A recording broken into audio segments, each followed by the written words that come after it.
Good afternoon, everybody. I'm Ronnie Abramson, and I'm fortunate enough to have my family's name on this auditorium.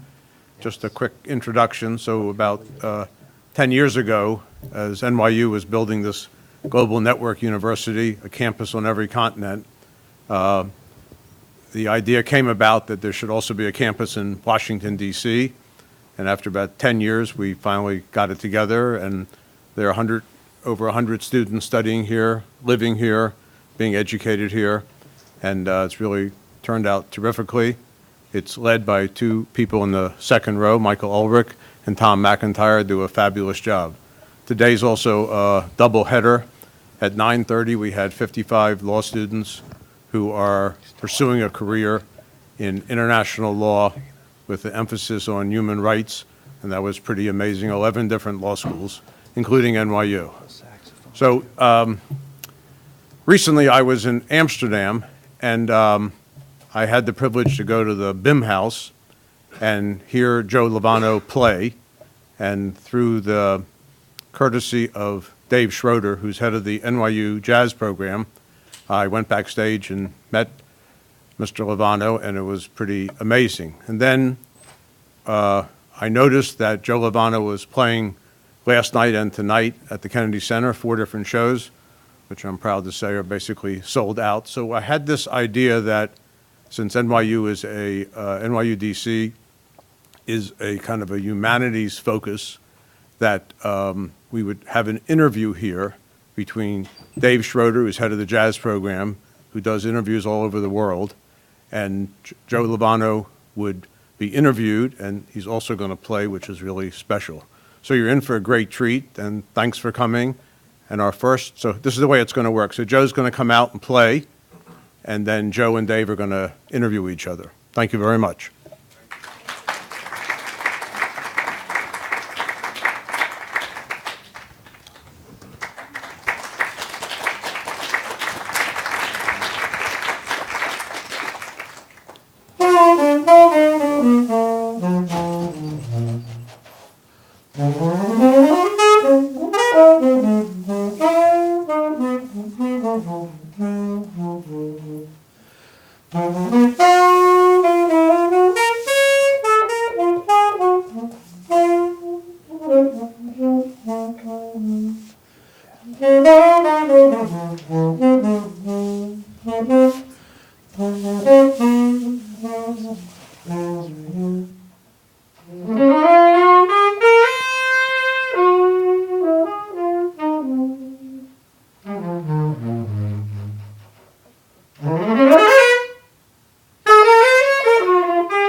Thank you.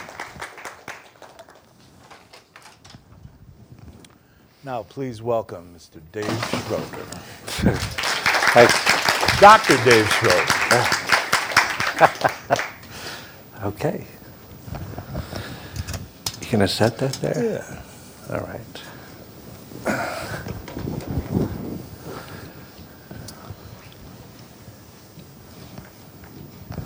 Good afternoon, everyone. Thank you for joining us today. This is a very special occasion to have this opportunity to be at the Bradimus Center.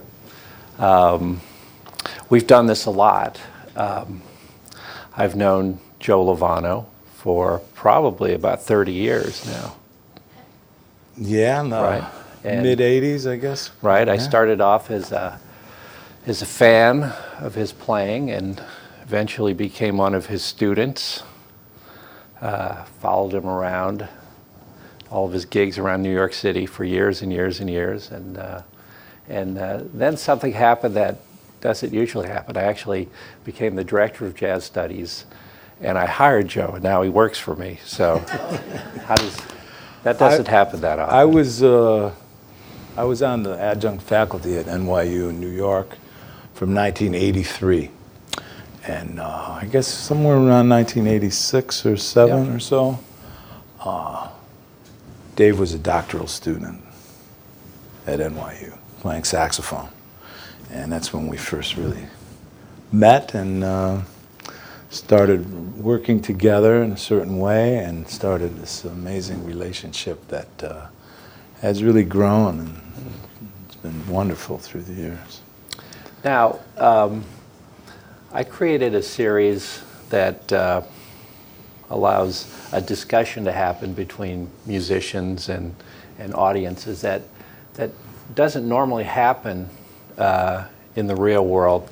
If any jazz fans are here, many times the musicians are on stage and they'll say their traditional banter, say hello, who's in the band, maybe a few jokes, and then they get off stage and go into the green room, shut the door, and you don't really learn about the artist and the process and how much effort it takes to become somebody like Joe Lovano.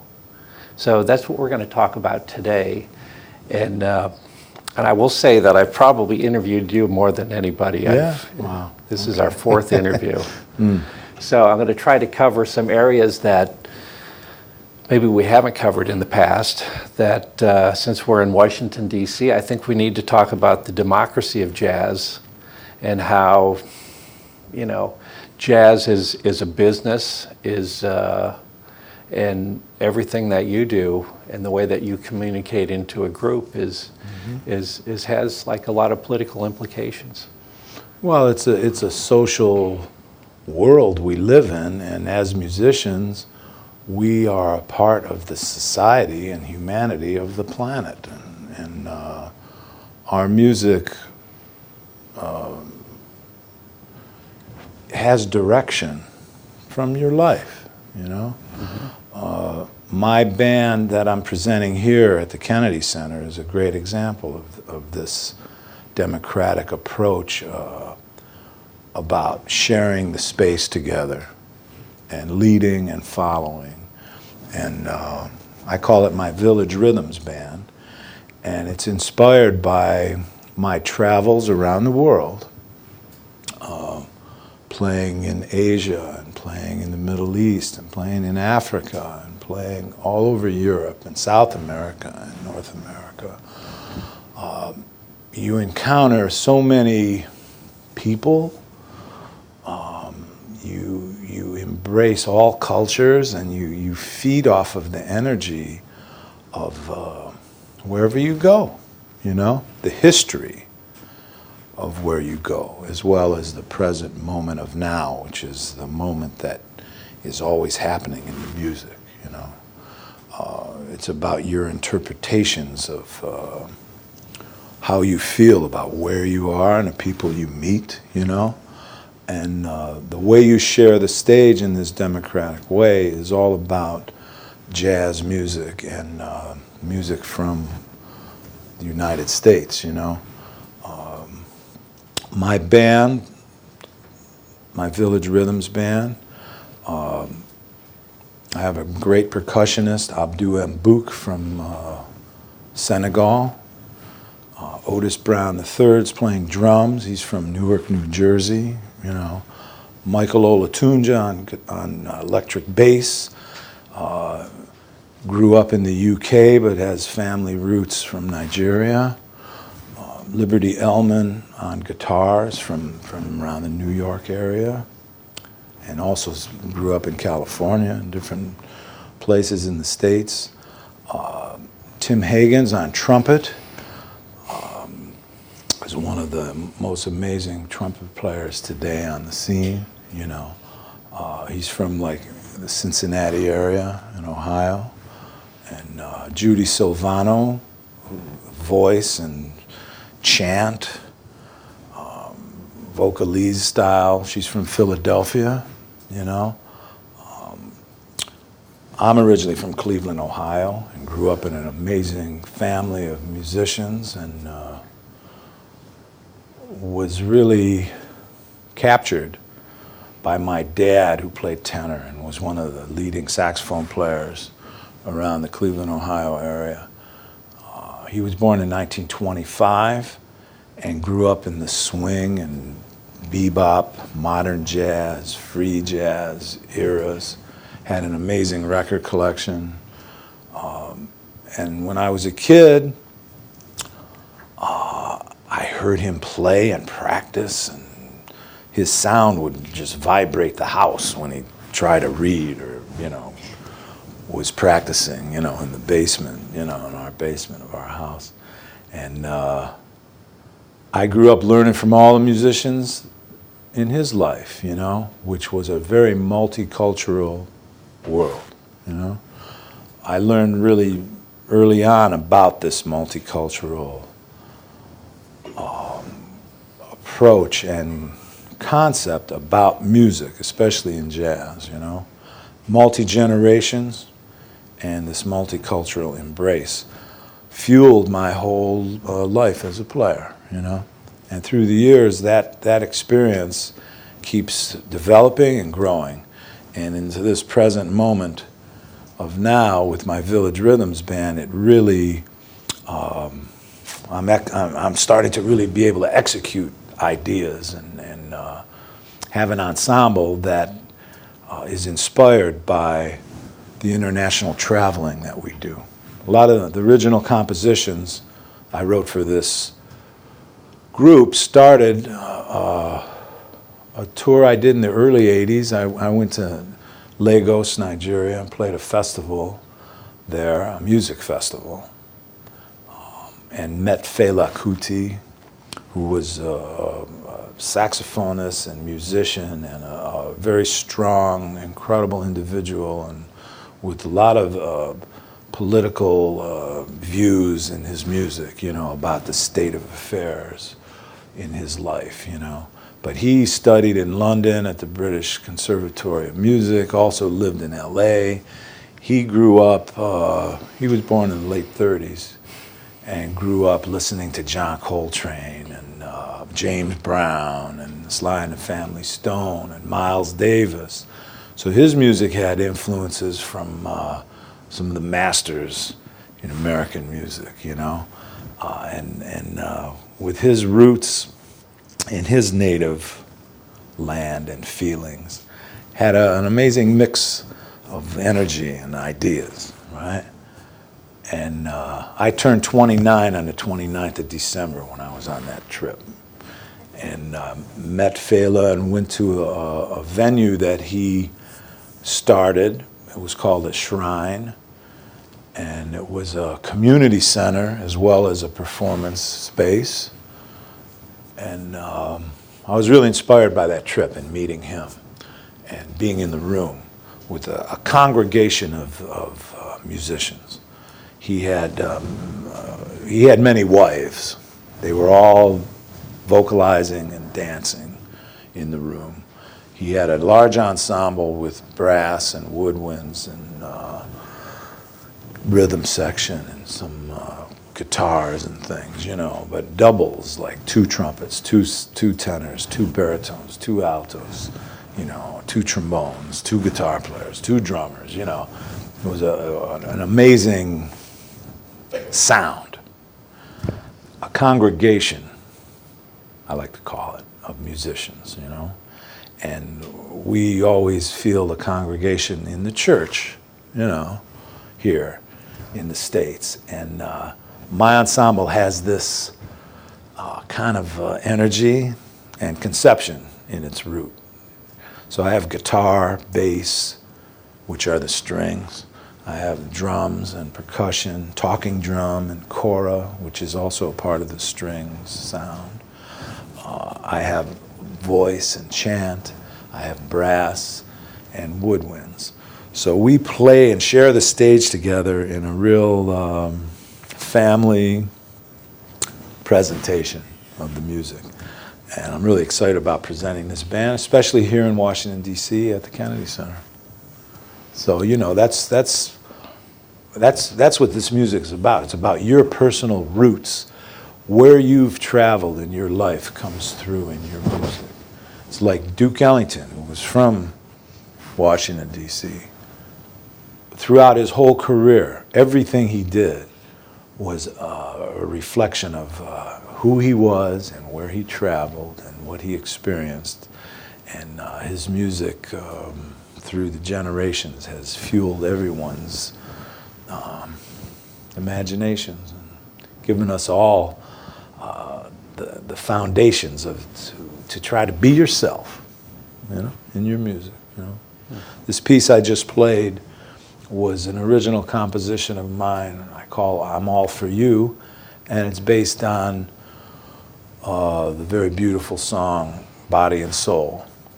But it's a melodic line of my own invention that I put together to play with interpretation and reinterpretation each time through, which is the essence of jazz improvisation. And this whole democratic way of leading and following and creating music within the music. I guess my original question was how are you today? Well, I'm feeling really great. So, And thank you for inviting me to speak about these things. And last night we had a really beautiful evening, music at the Kennedy Center. So, well, I'm gonna push you into a different direction today because I have interviewed you so many times, and I'm gonna get into your head a little bit if that's okay. that's why I'm wearing a hat. Okay. But the perception of you as a creative artist, as an improviser, and for me, because I used to follow you around to the clubs night after night after night, and there's a fearlessness about the way you play. And I guess if you guys just saw Joe play maybe for the first time, but somebody standing up by themselves in front of an audience and expressing himself, and there were so many levels of expression there: tone, timbre, power.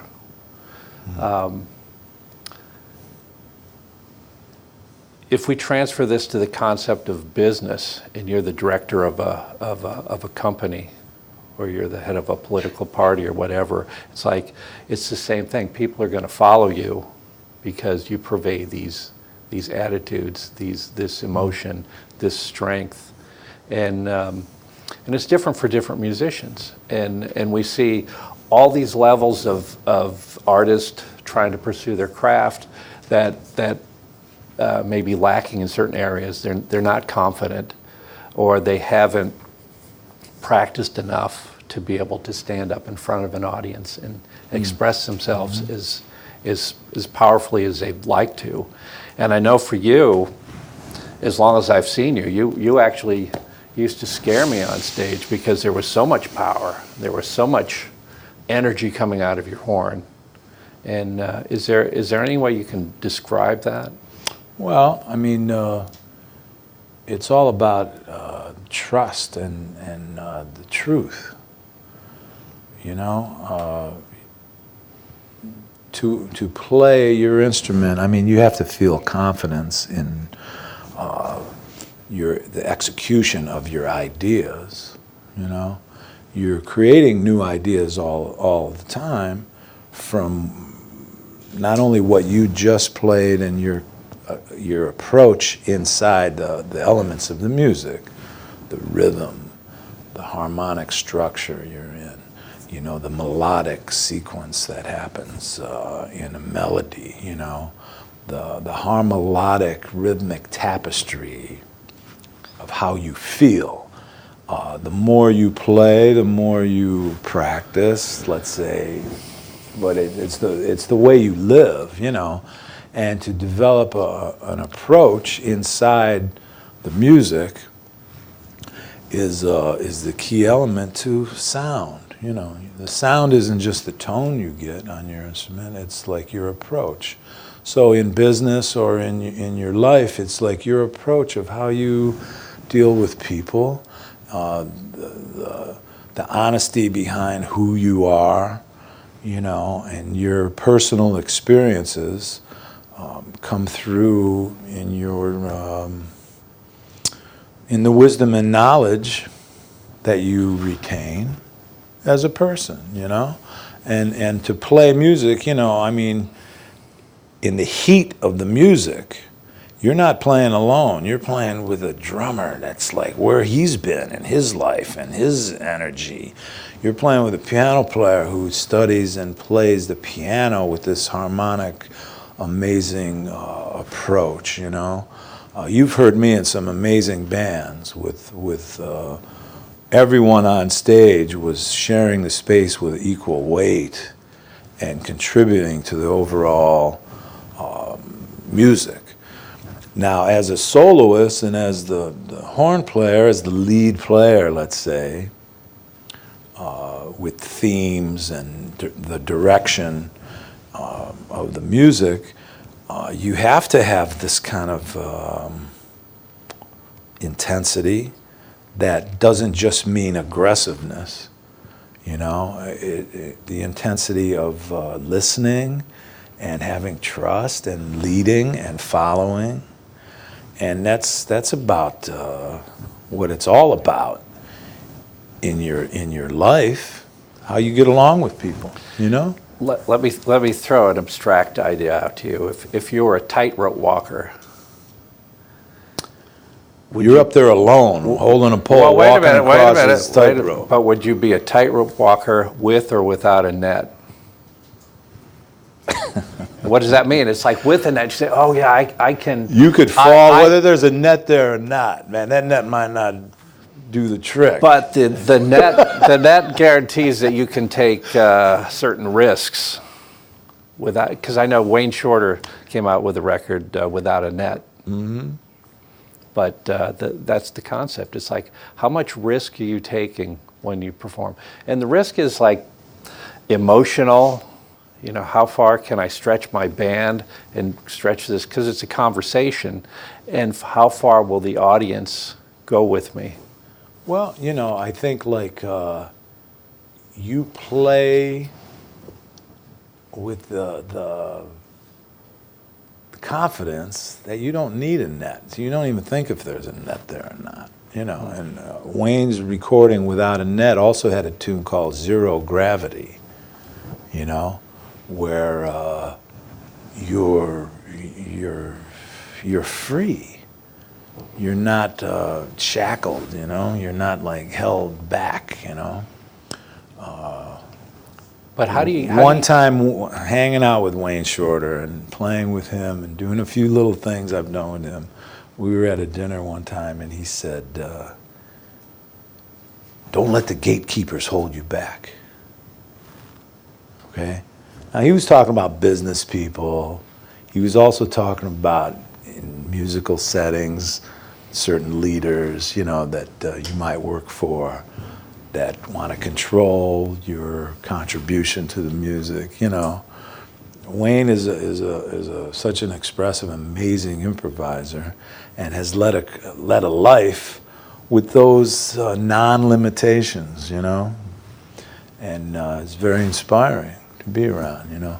So like when I'm playing with people, I have the confidence to shape the music the way I'm hearing it, and if you're feeding off of each other's energy, then you're gonna soar into the atmospheres that you create.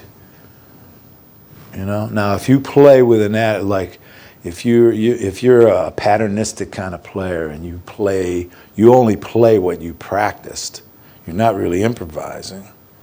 You're playing things you memorized that other people played, or this or that, and you could make mistakes. Then you need a net, because you're never going to be able to really execute the beauty that there is in the spontaneous world you live in jazz, you know. There's a lot of people that play solos that aren't really improvising those solos. They're playing things they memorize from other people's solos, you know, transcriptions and things. Now, feeding off transcriptions is not bad. You learn how to play. You learn things about that. But then trying to fit them in a solo excursion can hold you back from really executing some music. Mm-hmm. There was another Wayne Shorter quote that he hit you with once, and it was about your shadow. You remember you told me this? Oh.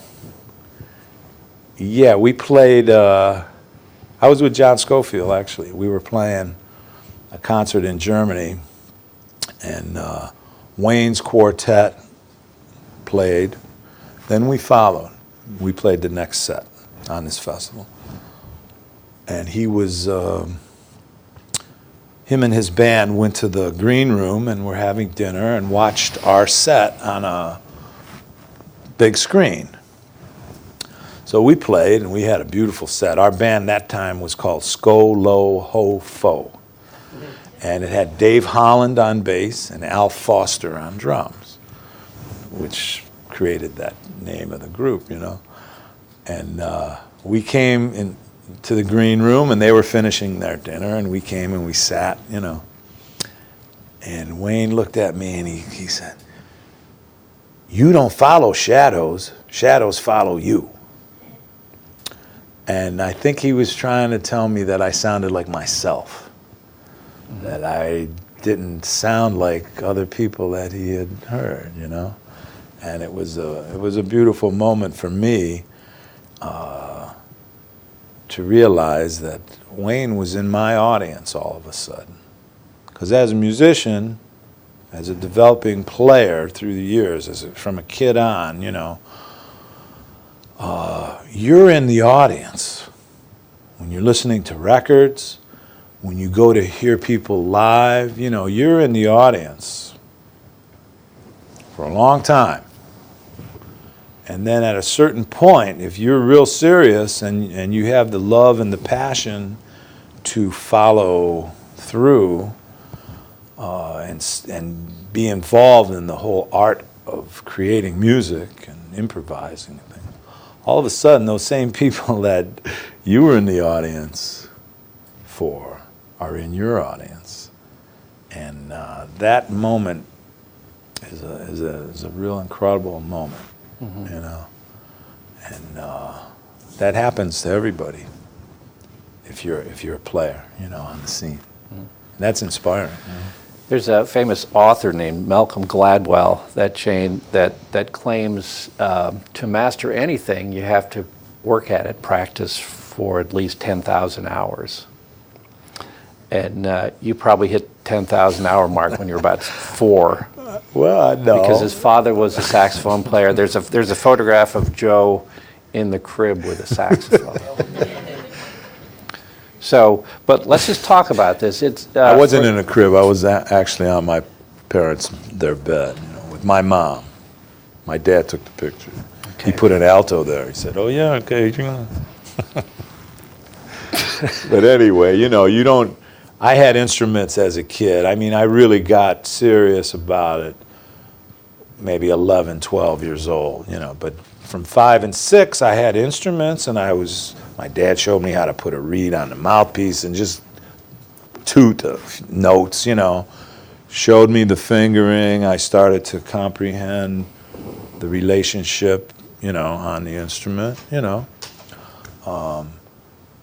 But then hearing him practice, and, it gave me things to like try to play without looking at any music or anything, and you develop your ear, Developing your ear is a really important thing. Relationships with intervals and notes, and then trying to figure out to play a melody in time, and the rhythm. And then as you develop the timing of how you play those things, start to really come in on it, But going back to the idea that you have this passion, you're invincible, the way that I've seen you just go right to the juggler vein, if I say that.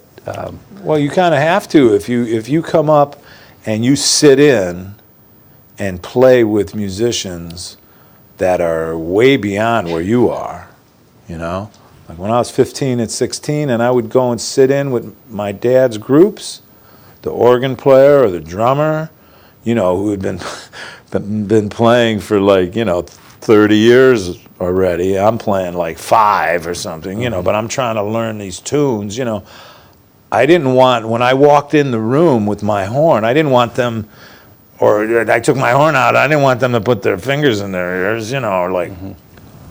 to feel their embrace taught me all kinds of things, and you kind of have to be fearless at that age to sit in.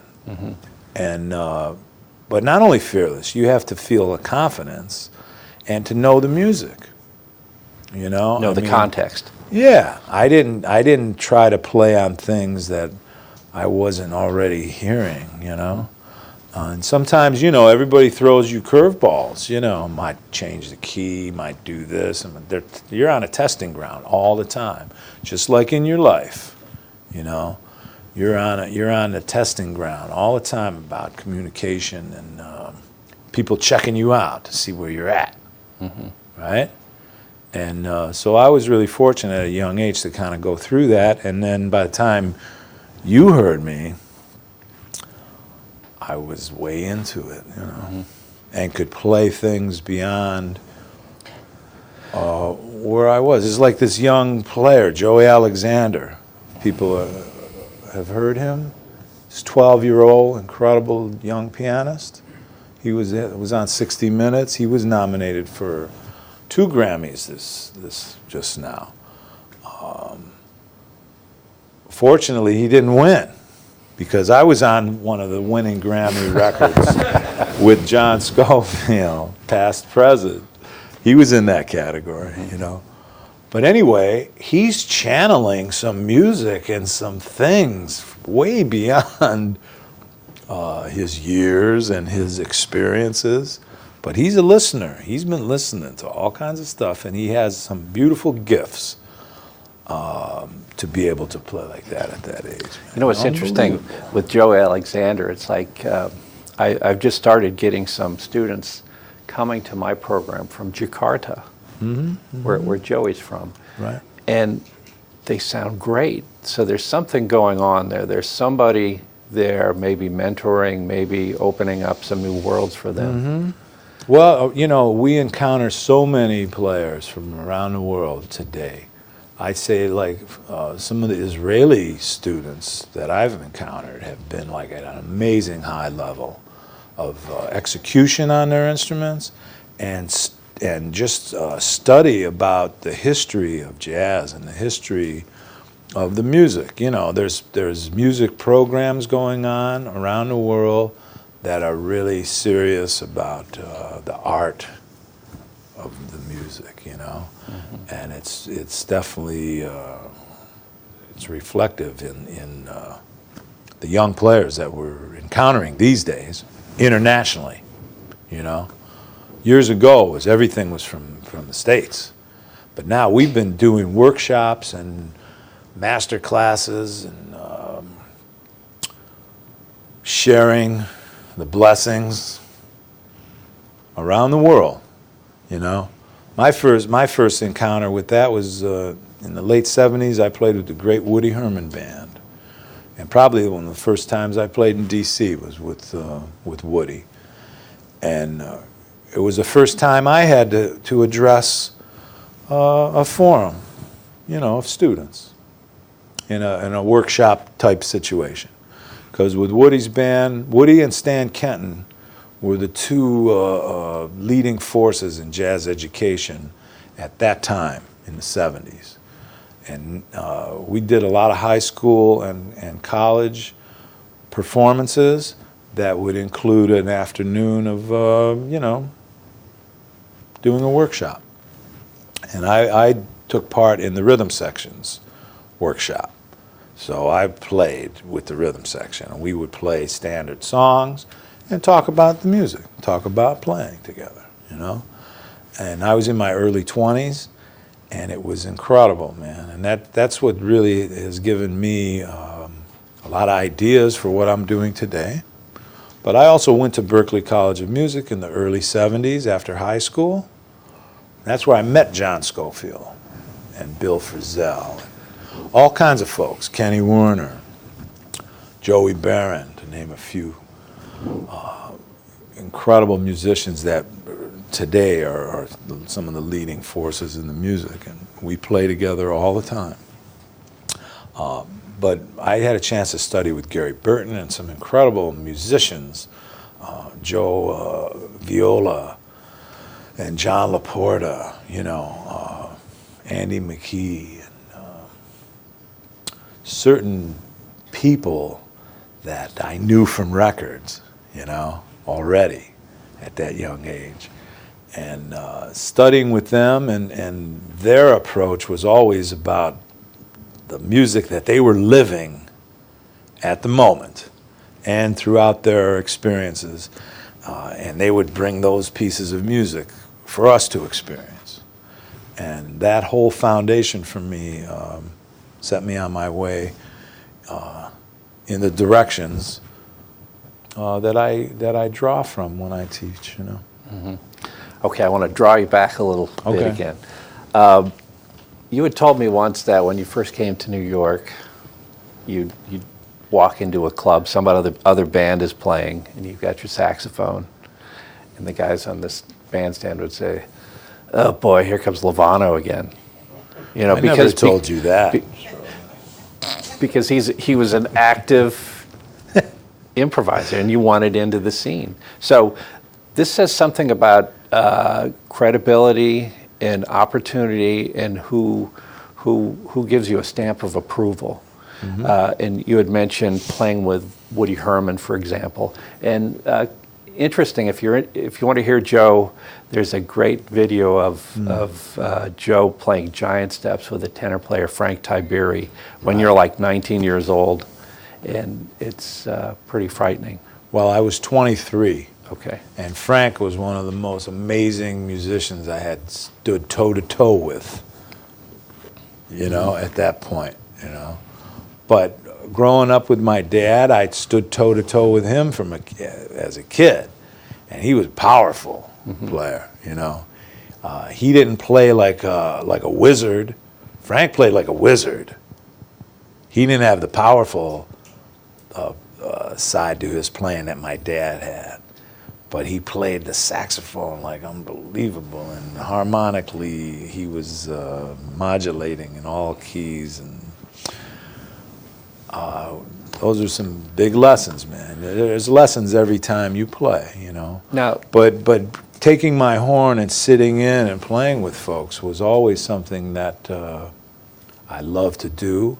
It was a big challenge from a teenager. And once I started to drive, I would drive to places and sit in with players in my dad's generation that I knew and met, you know, and that's how I learned how to play. Because you practice like what to play, but then you have to figure out how to play that with people, you know, and that was always the joy of playing music for me. So when I first moved to New York, before the Woody Herman Band, I had come to New York for a few years. 74 and 1975, I was coming to New York in some bands. Dr. Lonnie Smith, organ, great organist, Brother Jack McDuff's band. They were gigs that I acquired from sitting in and playing with people. Mm-hmm. I went to hear Chet Baker at a club in Manhattan, and I had my horn, you know. Now, I had met Chet in Detroit and sat in with him once when I was in Detroit with Lonnie Smith, because Lonnie was living in Detroit. So around 1974, I sat in with Chet Baker in Detroit, okay? So now this is almost 2 years later. I moved to New York. Chet's playing. A club called Strikers, I think it was. It was up Upper West Side. I go to hear him, but I had my horn, you know. And said hello, and he remembered me from sitting in Detroit. So he asked me if I wanted to play. So I ended up playing a couple tunes at the end of the night. Turned out that the baritone saxophone player couldn't play the next weekend, right? Chet was playing Fridays and Saturdays at this club, and he had a month of weekends or something. Roger Rosenberg was playing baritone. Mm-hmm. He was a great player, New York. So Chet, right at that moment, Roger told Chet that he couldn't make it next week. And Chet turned to me and says, "What are you doing next Friday and Saturday?" So all of a sudden, I got a gig with Chet, you know? And it was from being there and sitting in. And I played on some tunes that I didn't really know too well. They were just, Chet didn't ask you what you wanted. He just was playing what he was playing. And I sat in and was able to follow the music and contribute, you know, some solos. And I ended up playing the next weekend with him, you know. That was from a moment that you're speaking about. And I've got a lot of gigs like that through the years. Mm-hmm. Well, that reminded me of, I got called once a few times. It was the first time to sit in with the Mel Lewis Orchestra. Mm. And I almost said no, because it's like, no, right? And I accepted it, and I showed up 2 hours early to look at the music, and it's a stack of music like this. Joe was in the orchestra for years and years. Yeah, I played on that band from 1980 to 91. So it turns out that I show up, and you think I'm going to look at the music, but the doors were locked. So I walked around for 2 hours and then walked in trying to be cool like all the other musicians. And I'm sitting there, guess what? Joe Lovano is the other saxophone player. And, you know, I'm ready to vomit. This is like, oh my God, this can't be happening. That was before we really... Well, no, I just started studying. You just had started. All right, so this is like mid-'80s. And he goes, I figured you'd show up here one of these days. Nice. So I'm nervous. I want to just be unknown in this big band. And the announcer goes, "Welcome to the Village Vanguard. We'd like to start the first set featuring Dave Schroeder." And I didn't find out. Who did that? John Mosca? John Mosca. Yeah, right. And I found out later that that's what they do with all the first timers, just to see how far you go. So, but that's your life every time you would set out onto a club. But you sat down and took care of business, Dave, if I remember right. Well, I don't remember calling an ambulance. I think, so, but let's talk about this now. How do you get from there? And you're in the scene, and you're playing with Woody Herman, you're playing with Mel Lewis, you're starting to develop a name for yourself. Mm-hmm. And it's like somebody like we were talking about John Scofield before, he got the call to play with Miles Davis, and all of a sudden he's got this stamp of approval. He's one of those guys that has this credibility now in the world that he's going to become a great leader. And well, that's not a guarantee, but your reputation precedes you, you know, and your visibility internationally all of a sudden really grows beyond like your imagination. You don't really realize what's happening.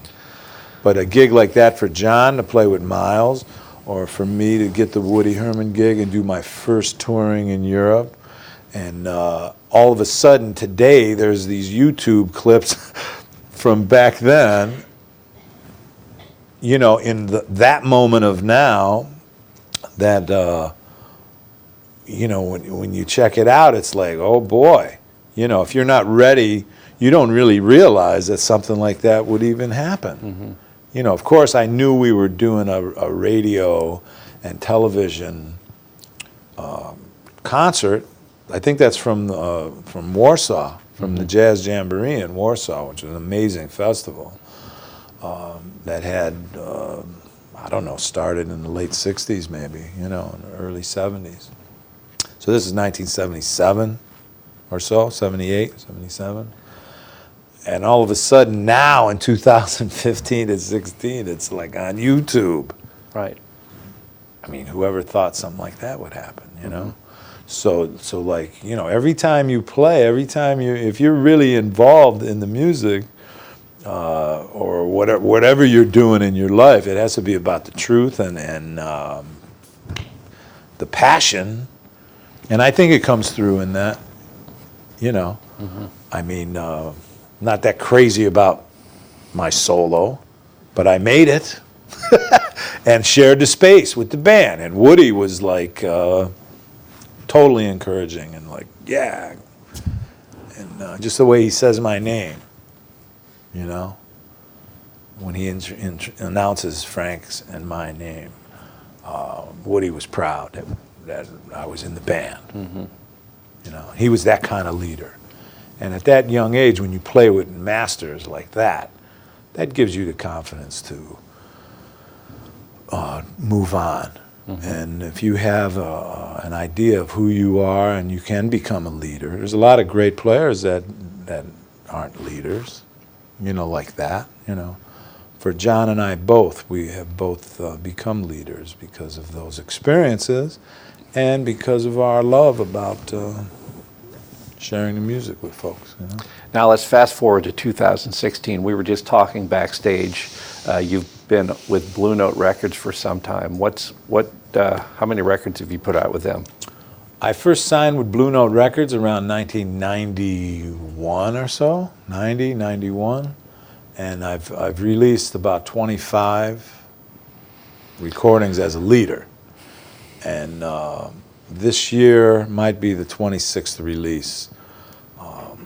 A recording that I did back in 2005 at the Newport Jazz Festival with the great Hank Jones on piano, who was about 86 at the time, and was one of the masters in the music his whole life. You know, was part of he was the leader of the Jones family that had Thad Jones and Elvin Jones as his younger brothers. They all followed Hank in the direction of living a life in the music, you know. Anyway, we recorded, I have 3 recordings out with Hank now. I'm All For You, Joyous Encounter, and Kids, live at Dizzy's Coca-Cola Club at Jazz at Lincoln Center, from that period where we were playing a lot together. And the Newport gig, I hired an engineer to come and record us. So I've had this tape. It's in the can. They call it in the can if you have a recording that's not released yet. And I'm really happy that it's going to come out now, this year. Well, listen, I remember in the late 80s when you were well respected in New York City, but you may not have been known internationally. You certainly didn't have this many records out on one of the great jazz labels. That was before my Blue Note period. Right. But from 85 or so, I started recording as a leader for European labels. So there was a time period that I knew you because I went to your gigs that you were doing a lot of different things to be recognized. You'd be doing showcases at little clubs and hoping that critics would show up and as a leader. But during that time, I was playing in some major bands also with Paul Motion and Bill Frisell, from 1981. Started playing with Paul. Paul was one of the most amazing creative improvisers on drums throughout his whole career. Was a member of the Bill Evans trio with Scott LaFaro and played with Lenny Tristano and Lee Konitz and Warren Marsh. He played with Albert Eiler in the 60s and Charlie Hayden's bands, and playing with Paul through the years. He passed in 2011. Bill and I had both played with Paul for 30 years up until that, when Paul's passing. Mm-hmm. And we toured internationally like the beginning, the first 10 years, from 81 to 91, we did 2 and 3 European tours a year, like 6-week tours, all over the place. And playing with Paul really gave me a real strong foundation into developing myself as a leader and recording. We were recording for the Soul Note label and with ECM. And I started to record as a leader for Soul Note through my association with Paul, you know. And then Enja Records is another label I recorded for. Solid, labeled Blue in France. I had about 5 or 6 records as a leader before my Blue Note recording contract, you know. And it's like the bands you're in and the people you play with all become like really important moments in your career. It's like John Coltrane when he played with Dizzy Gillespie's band, and then he played with Miles Davis. He started to record for those same labels as a leader, and it led him places, you know, when he just played as a leader. At a certain point, you know. You could see it in Miles Davis, how he would play with Charlie Parker and people heard him with Bird, you know, and then all of a sudden he started recording as a leader, doing things, you know. That happens in this music throughout the generations, you know. Mm-hmm. And I could look back in my career and see why things happen the way they happen, you know. When I first recorded with John Scofield on Blue Note, John's first Blue Note record, 1989, Time on My Hands was the recording. It had Charlie Hayden on bass and Jack DeJohnette on drums, and that led me to my Blue Note recording career like a year and a half later or so. Mm-hmm. I want to switch gears one more time. Okay. You know, sometimes interviewing a jazz musician is like herding cats, herding kittens. And it's like, I want you to move here, but you have so much to say that. Anyway, let me try this. It seems like I'm moving you along. I think that's what's happening. Okay. Hey, a few months ago, I interviewed the great trumpet player Herb Alpert at his home, and I asked him about, amazing. You know, Herb sold, with his Tijuana Brass Group alone, sold over 75 million records in his lifetime, and then he formed A&M Records. And I said, can you talk about production and how you accomplished all these things? And he really couldn't. He just kept saying, I live my life in the right side of my brain. So this brought up this question for me is like, what does right brain, left brain mean, and is it for real? And in preparation for this, I went to the neuroscience people at NYU, and I spoke with Pascal Wallish and his student Stephen Spivak, and I said, how do we apply this to jazz and music and improvisation? And it's interesting what they said was it wasn't really right brain, left brain so much, but maybe there's some unexplored areas of the brain. They haven't really mathematically pinpointed everything yet. But he did say something that was really interesting. He says, success kills creativity. Success is a poison. Meaning if somebody becomes successful at one thing, then that's the thing that they do the rest of their life. right? And it might be different in the jazz world, because we were talking about classical people, where I went to conservatory, and the violinists are there, the pianists are there, classically trained. They're trying to perfect a composition, a song of whatever, to play for a composition, perfect every time. Whereas a jazz musician, you're trying to change it you're trying to find new things. So we may have found a new correlation between creativity is a poison, and creativity for jazz musicians is forced to keep searching. And I think that's true for the way that you play, and the records that you produce, and the music that you create, and the bands that you assemble. It's you haven't come up with, this is Joe Lovano, you're going to hear the same set every night, and it's the same music and same banter between sets. Mm-hmm.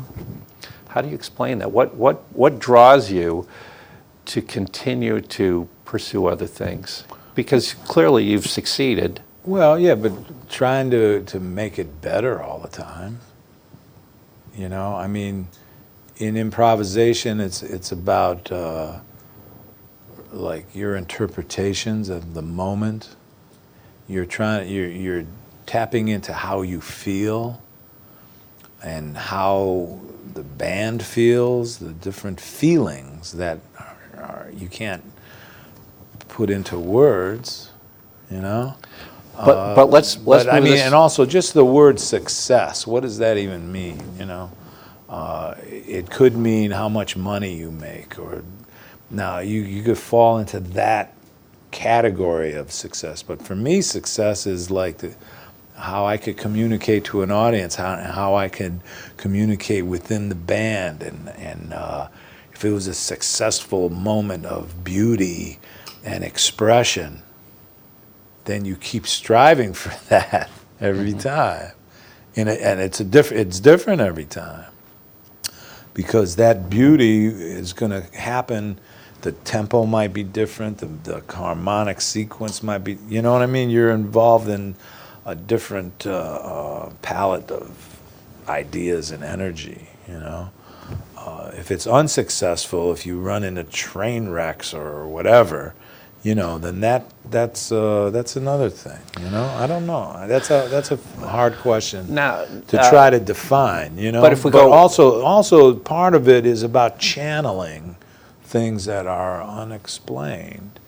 You know, another thing Wayne talks about is how do you rehearse the unexpected?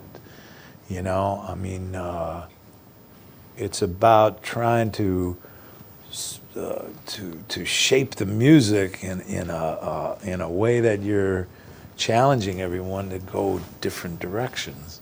Now, in pop music, in more commercial, successful music, that element's not there at all. It's a program, especially today. In today's way of recording and the music that's like the big sellers, you know, it takes them like months to make a 3-minute, 4-minute tune of overdubs and programming and electronic beats and sampled things, you know. For us, we play in real time. We make a whole record we can make a whole record in how long it takes to listen to it. Mm-hmm.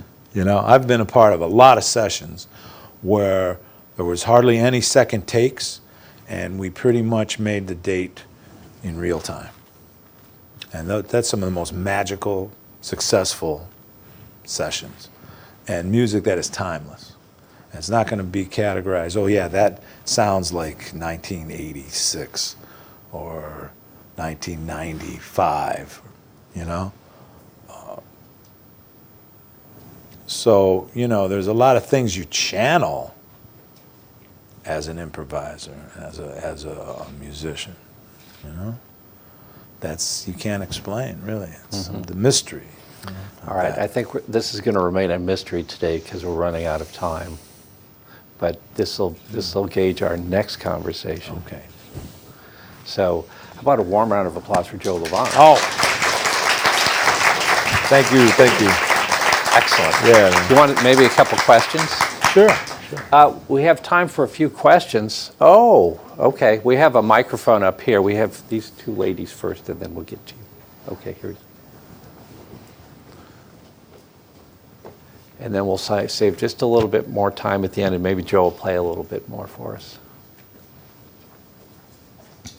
Thank you. Is this on?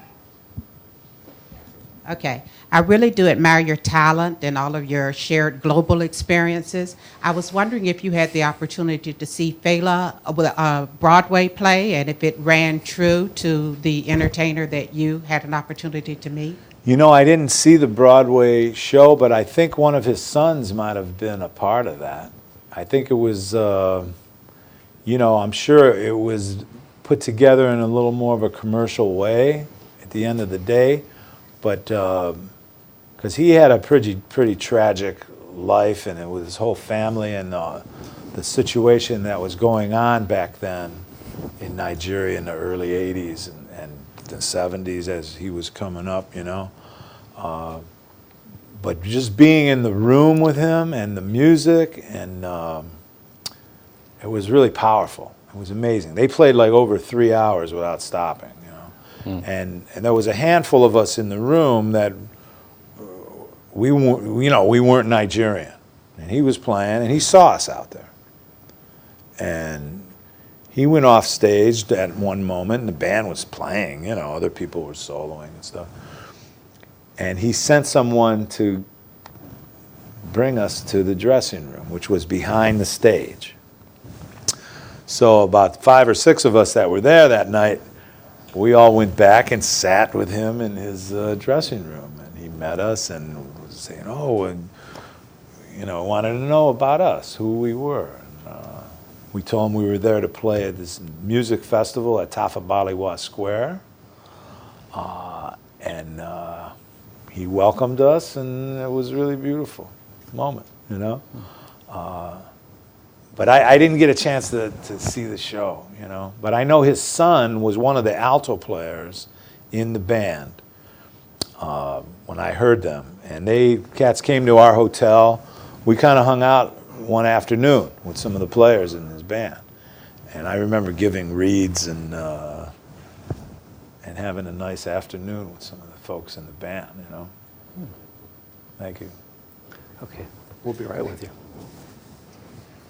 I'm very inspired by you, and your life shows how important mentoring is, and I'm more curious about your instrument. Is it your dad's?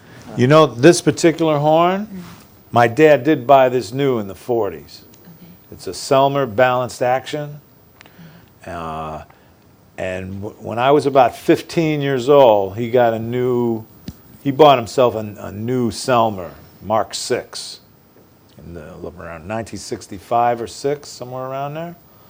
I was maybe 15, and I started to play this horn at that time, you know. So I've played this horn really since then, my whole life, you know. I have other instruments too, you know, but this particular one I brought down here this time was my dad's horn, and he got it after he came home from World War II. I actually asked Joe to bring his baritone sax today, but he refused. That's another I couldn't story. bring it down here. Okay, yes, sir.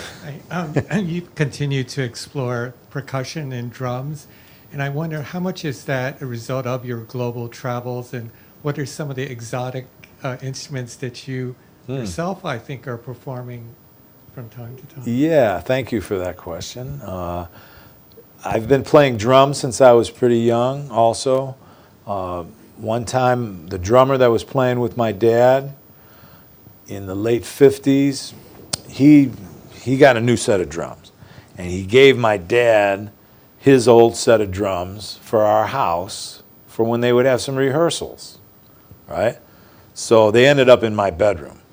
I ended up with this drum set. So I was starting to learn melodies and things on the saxophone at the time, that I sat down and tried to play the same things that were in my head, you know, melodies, Charlie Parker kind of melodies, on the snare drum and the drums. So that got me into the whole thing about playing drums. And then, of course, like the focus of a drummer when I started to go and hear bands play was a lot of gravity to that, you know? And it really helped me develop as a soloist and a saxophone player to be in tune with the drummer like that, you know? My first experience, like, with exotic instruments, percussion instruments, was when I started to travel. And we went to London with Woody's band.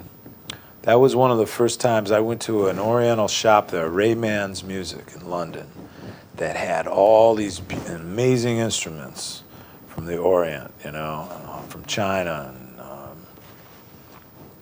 and Japan, flutes, shakuhachis, and different flutes from Japan, and some Wuhan gongs from Wuhan, China. And I bought my first gong there, and a Chinese musette, this double reed instrument that Dewey Redman played with Ornette Coleman's band, you know. And I had heard this instrument anyway. It's like a real call, you know, this horn. And that's when I first started collecting some gongs and things. And then going to Hong Kong in the early 80s with the Mel Lewis band the first time to Hong Kong. I bought a koto, you know, a Japanese, Chinese, like a harp type instrument. And I still play that and meditate on those tonalities, and the vibrations on that instrument are really beautiful. I haven't really recorded too much on the koto, but I've had kotos through the years since the early 80s, and I still have an ongoing developing passion and collection of flutes, wood flutes, that I take on the road. You know, the most recent is a kaval, which is from Bulgaria. And I played in Sofia, Bulgaria last year, and I met this flute maker who came to our concert, and he brought maybe 10 different kavals to the dressing room. And I couldn't get a sound out of it at all. And he was playing like amazing for me, you know. It's a kind of a flute where you play halfway through this. It's just like a tube, you know, and you play like kind of, to get a sound you have to kind of play sideways. I couldn't get a sound for a long time, and after about a half hour I got one tone, and I said, okay, I'll take it. Anyway, you should have heard him playing this instrument, man. It was amazing. So I bring that horn on the road now, and now I can play about 3 octaves on it. The lower register is really difficult. You know, it's a funny fingering, you know, and just to get, it's real soft. I could play it in hotel rooms and not feel like that I'm intruding anyone else's space, you know what I mean? So that passion is a continuing thing. Thank Okay, you. we have somebody way up on top. You know, that whole aspect of studying these ethnic instruments from around the world is beautiful meditation. And it's really helped me in my my playing of the saxophone, you know, just in the vibration of tonalities, you know. Good afternoon. I'm going to embarrass my son, who's sitting next to me, who is an aspiring jazz musician at Oberlin. And Oh, yeah, okay. And I kind of want to know what advice you would give to someone who wants to be a jazz musician and wants to pursue it as a career. Well, you know, you really have to live in the library of the sounds and spirits of the masters. All instruments. And the more you know about the people, where they're from, who they came up with, the recordings, the more deeper you get into the whole life, you know? And of course, you have to develop yourself on your instrument so you can execute freely what you hear, you know? all this music that's dancing around in your head, and how you can apply those ideas into the harmonic sequences and rhythms and the mood, to sustain a mood on a piece of music, you know, not to just play notes, you know, to feel how to play what you're playing. And I have a lot of friends on the faculty at Oberlin, so say hello. What instrument do you play? Trumpet. Okay.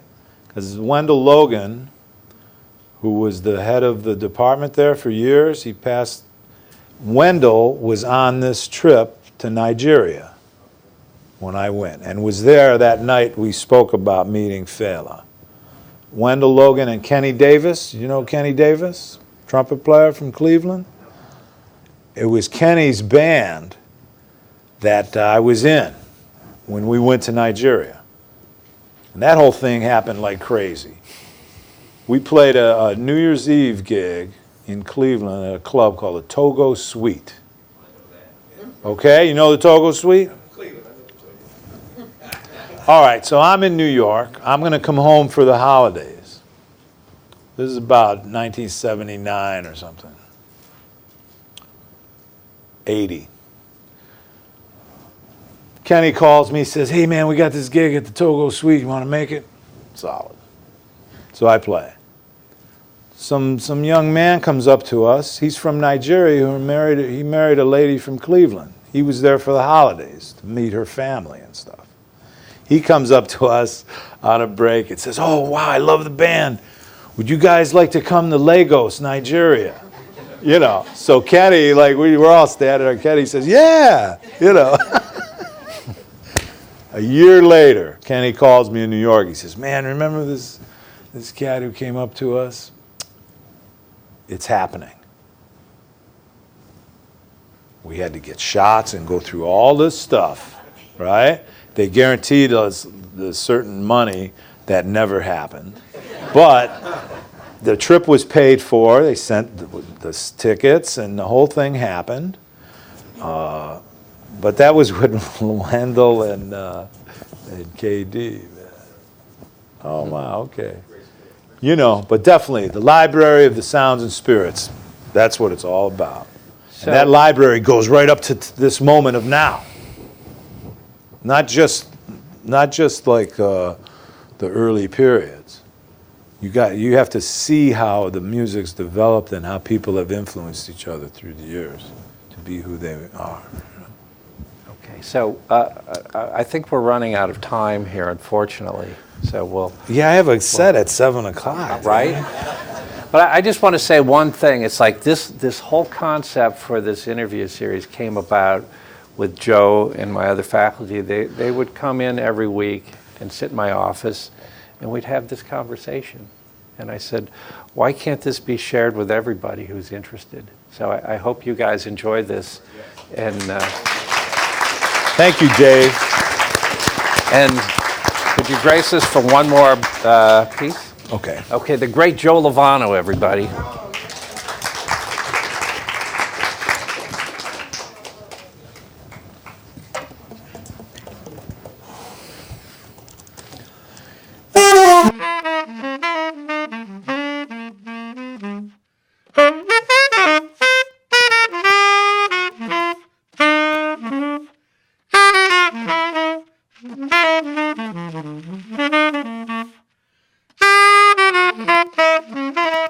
Thank you.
Thank